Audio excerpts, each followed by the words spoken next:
Wanita Amelia, NIM 201172415. Kali ini saya akan membahas tentang konsep akhlak dalam Islam, yang mana guna untuk memenuhi tugas mata kuliah pendalaman materi akidah akhlak. Islam adalah agama yang sangat santun karena di dalamnya sangat menjunjung tinggi akhlak, moral, dan etika. Lalu tujuan akhlak sendiri adalah untuk membentuk akhlakul karimah ataupun akhlak yang mulia. Lalu apa sih sebenarnya arti dari kata akhlak tersebut? Baiklah, kata akhlak berasal dari bahasa Arab, yaitu akhlaku, bentuk jamak dari kata kholako, yang mana yang berarti perangai, tingkah laku, budi pekerti atau tabiat yang dibentuk oleh suatu keyakinan atau ajaran tertentu. Sedangkan menurut 3 pakar di dalam bidang akhlak, yaitu Ibnu Miskawai, Al-Ghazali, dan Ahmad Amin, menyatakan bahwa akhlak adalah suatu perangai yang melekat pada diri seseorang yang dapat menimbulkan suatu perbuatan baik tanpa mempertimbangkan pikiran terlebih dahulu. Nah, selanjutnya, apa sih perbedaan antara akhlak, moral, dan etika?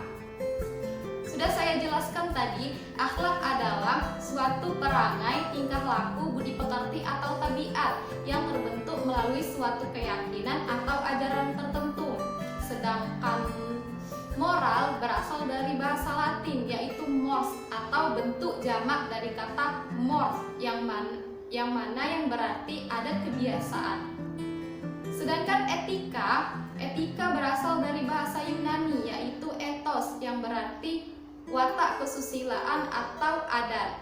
Nah, di manakah kita dapat melihat perbedaan antara ketiga tersebut?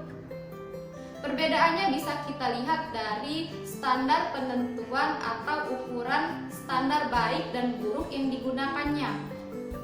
Standar baik dan buruk yang digunakan oleh akhlak adalah Al-Quran dan hadis, sedangkan moral dan etika berdasarkan standar adat kebiasaan atau kesepakatan yang dibuat oleh suatu masyarakat. Jika suatu masyarakat menganggap perbuatan itu baik, maka baik pula lah nilai perbuatan itu. Dengan demikian, moral dan etika hanya bersifat lokal dan temporal, sedangkan akhlak bersifat universal dan abadi. Nah, selanjutnya, apa sih sumber hukum akhlak di dalam Islam itu? Sumber akhlak yaitu yang pertama Al-Quran dan yang kedua hadis. Nah, yang pertama Al-Quran. Sudah kita ketahui bahwa Al-Quran adalah pedoman bagi seluruh umat manusia, yang mana Allah Subhanahu wa Ta'ala berfirman, "Wa innaka la'ala khuluqin azim", yang artinya sesungguhnya engkau wahai Muhammad benar-benar berbudi pekerti yang agung. Quran surat Al-Qalam ayat keempat. Sedangkan sumber yang kedua yaitu hadis. Kita ketahui bahwa hadis adalah perbuatan atau perkataan yang dilakukan oleh Nabi Muhammad SAW. Nabi Muhammad SAW bersabda, "Innama bu'ithtu liutammima sholihal akhlak", yang artinya sesungguhnya aku diutus hanyalah untuk menyempurnakan akhlak yang mulia. Hadis riwayat Bukhari. Nah, baiklah, selanjutnya, bagaimana sih kedudukan akhlak dalam Islam? Kedudukan akhlak dalam Islam mencakup 3 hal. Yang pertama masalah akidah, yang kedua masalah syariah, dan yang ketiga masalah ihsan.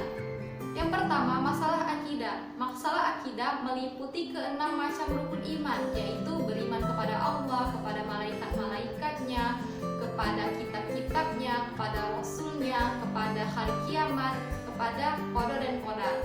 Nah, yang kedua masalah syariah. Masalah syariah ini meliputi pengabdian hamba terhadap Tuhannya, yang mana bisa dilihat juga pada rukun Islam yang 5.